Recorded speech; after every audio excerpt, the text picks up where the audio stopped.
It is truly an inclusive practice that both brings us together and requires effort. Let's start by just taking a moment to breathe.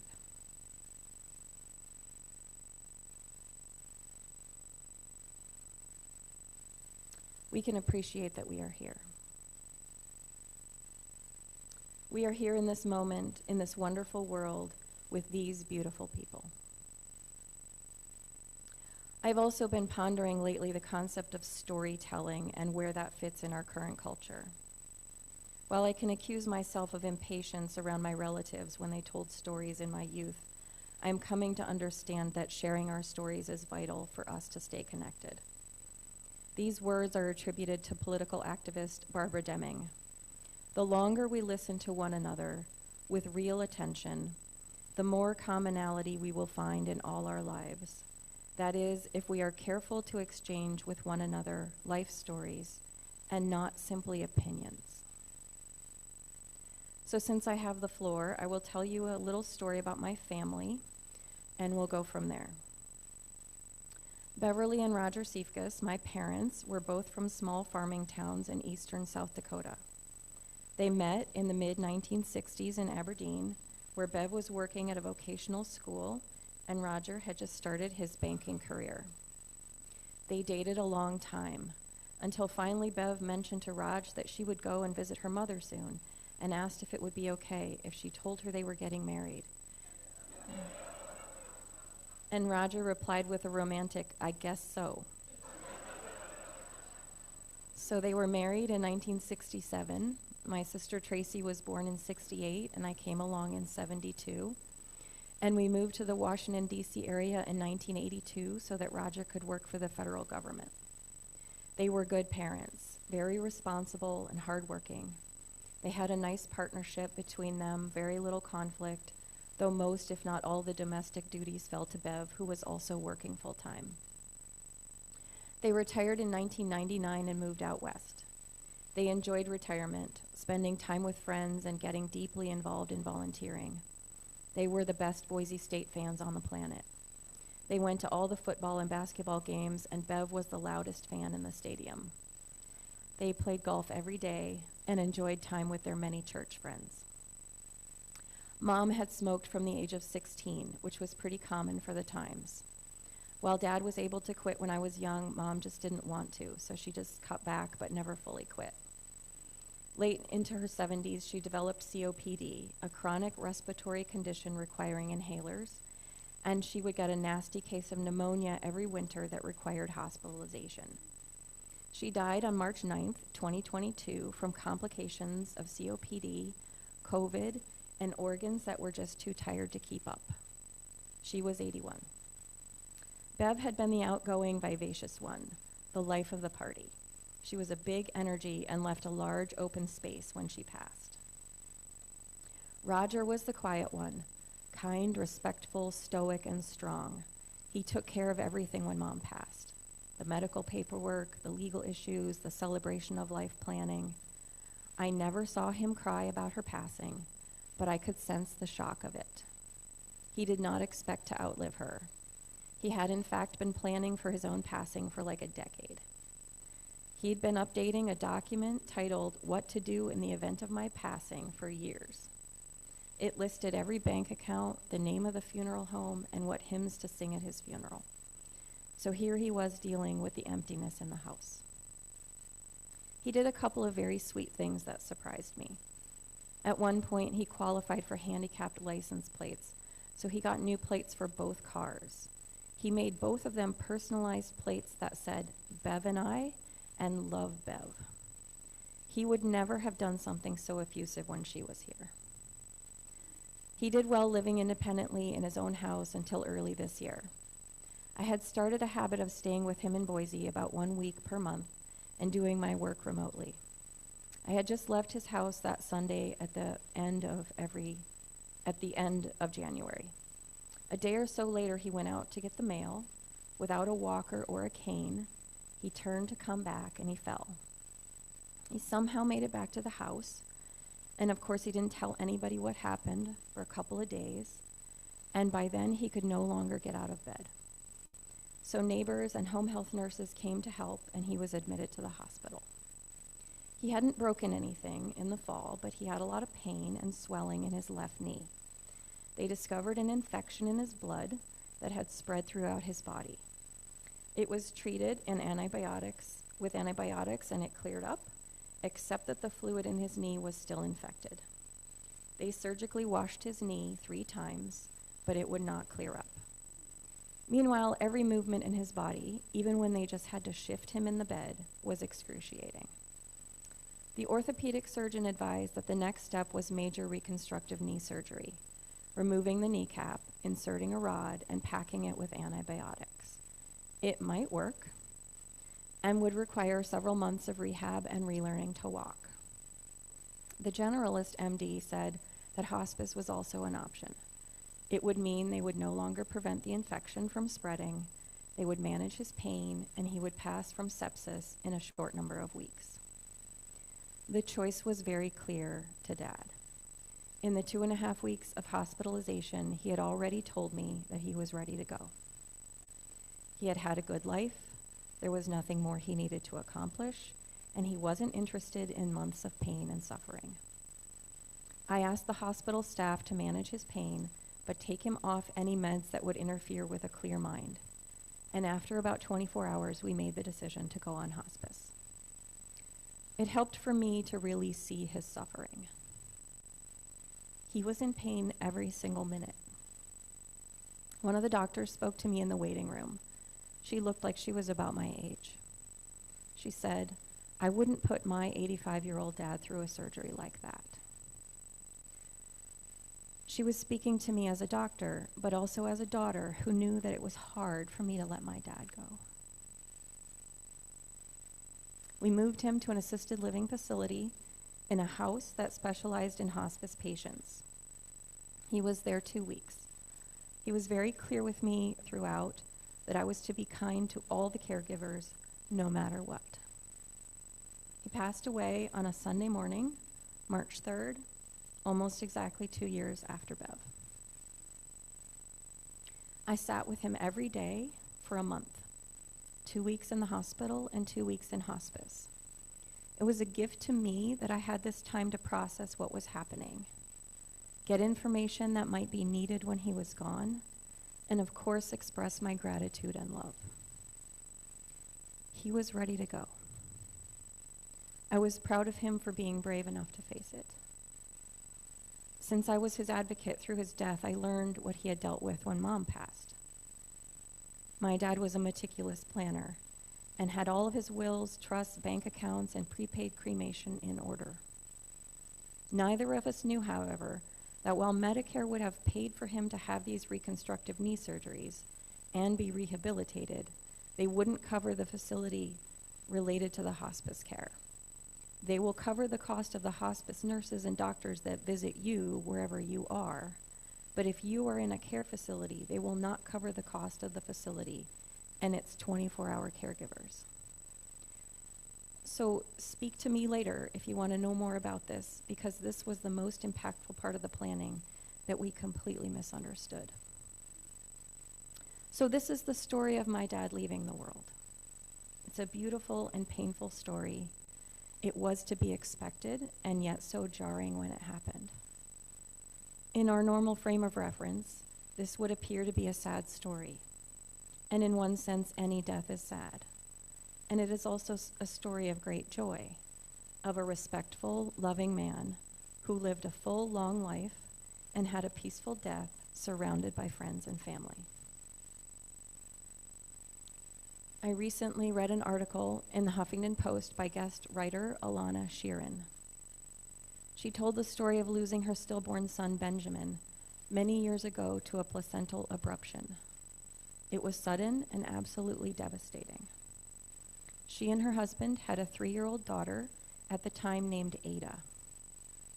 Alana writes, Ada hadn't yet learned not to talk about grief in public, or that stillbirth is a form of loss so painful, most folks would prefer to ignore it. She was too young to know when a stranger asks you how you are, you're supposed to say, "I'm fine," and move on. So in the months following the stillbirth, having lunch at the local taco joint, or standing in line at the grocery store, Ada would announce, "Our baby died." Alana continues, "Sometimes the conversation would stutter and die, but often it would crack wide open, and as strangers we'd find ourselves in the quicksand of grief, holding each other up with watery eyes. I heard stories about miscarriages and dying mothers, about sudden accidents and prolonged illnesses. I heard pain and struggle, but mostly I heard love. Most people would end the conversation with, 'Thank you for letting me talk about this.' So, rather than assuming that the 3-year-old needs to change to fit our norms, maybe we consider what a 3-year-old knows that we may have forgotten. Maybe we are not supposed to be so disconnected. We're living on a planet of 8.2 billion people with the highest rates of loneliness we have ever seen. A PBS News study found that around 60% of people in the U.S. report feeling lonely on a regular basis. Sharing our stories, the important ones, is a way to make meaningful connections. Maybe a 3-year-old knows that we should not suppress the stories of difficult pregnancies and infant mortality. For while it's painful to retell the stories, maybe we all need to understand that they are real and not theoretical ideas for politicians to debate behind podiums. Maybe in the circumstance, she needed to implore others to be kind to her parents. They look fine, but there is deep suffering that they are not naming. And this, my beautiful friends, is true for all of us. We look fine, and we know to act normally in public, but there is suffering, and sometimes it is very deep. Recall the story of Siddhartha, written by Hermann Hesse in 1951. It's very simple. Siddhartha was born in a palace and protected from everything that could possibly harm him or make him sad. Until one day he left the palace and learned the truth that there is aging, sickness, and death. This is the truth. We are all aging and we will all die. There is no one offering us a warranty on our bodies with the promise that parts won't start to fail or need repair. No one is promising us a success-only journey. Each of us in this room and on Zoom has suffering. We experience the death of beloved parents, spouses, family members, and friends. We experience never having had loving parents to start with, childlessness, the loss of a child, and children growing up and moving away. As parents, we may be frustrated by kids who don't live up to our expectations. Maybe we have to deal with the loss of the parent we wanted to be, we didn't quite get right. We regret the time we didn't spend, experiences we didn't share, the times we yelled when we should have hugged. There are children who've been abused and mistreated by parents and other adults, and they mourn the ability to trust people and feel safe. And there are adults who've been abused and victimized, belittled and betrayed, and they mourn the loss of trusting people and feeling safe. There are people suffering heartbreaking and seriously debilitating health crises. They mourn the loss of healthy bodies and minds. Buddhism would tell us that in order to get through our suffering, we take refuge in our breath. We literally take one breath at a time. We breathe through it. It would also tell us to be with our Sangha, our community, who can be there to support us. Sometimes we don't share our stories, even with close friends. We may not be able to find the right time and place. We may be afraid people will judge us for being weak. We may be afraid to embrace our own brokenness. What if we open the floodgates, let ourselves feel something, maybe even cry, and we can't get the gates closed again? One of the most helpful things I've ever heard on a meditation retreat is, when you're tired, be tired. When you're sad, be sad. So simple, so obvious, so rare. Suffering impacts us even when we fail to acknowledge it. What Buddhism teaches is that it is out of brokenness we can touch our vulnerability and empathy. When we can have compassion for ourselves, we offer it to others. And as I said before, I've never taken anyone through the process of dying. I have no context, no connections, no knowledge, no resources in how to do this. But I got through it with my dad because people stepped up. Nurses, doctors, hospital and hospice administrators and staff, friends, co-workers, members of this congregation. There were no political or religious lines that got in the way of people stepping up to help my dad die with dignity and grace. I know that when it really matters, humans are here for me. I also know that 20, 10, even 5 years ago, my parents were living their best lives. They went where they wanted, did what they wanted. They were active, they felt good, they were pain-free. I did not spend time thinking about the day when they would both be gone, but time has flown swiftly. And this brings us to today. We are here in this wonderful world with these beautiful people. We are alive. We are breathing. We may not be at peak physical condition where we are healthy enough to be together in this place and on Zoom. I remember when Alana Graham used to attend here, and someone asked her one day how she was doing, and she said, upright and taking nourishment, which I understand is commonly used in the medical field. I am upright and taking nourishment today, and I am so grateful. And there is no time to waste. Because we are alive and breathing now, we get to be as joyful as we want to be. We cannot wait for others to allow it or to show us how. We can find moments of joy just by being together and feeling gratitude for each other. I've shared this research before, and I think it bears repeating. The neuropsychologist Dr. Rick Hansen has studied joy and playfulness. His research says that through evolution, we are still working with the brains of our ancestors. Hundreds of years ago, it was imperative to be paranoid. We evolved from the people who survived, those who were looking out for danger. Anything that felt positive to our ancestors was not a cause for danger. Like, this is not life-threatening. I don't need to remember it. This means our painful experiences are like Velcro. They stick to us. And the joyful ones are like Teflon. We quickly forget. So Dr. Hansen recommends we spend time taking in the good. This means that we take time to be present in joyful moments. So in the coming weeks, we can take a moment to pause, breathe, and enjoy what we are doing in that moment. We have this amazing community of people here.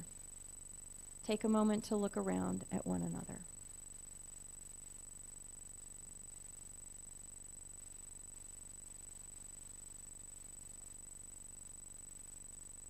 We are not alone. This beloved community is here for us when we have suffering and when we have joy.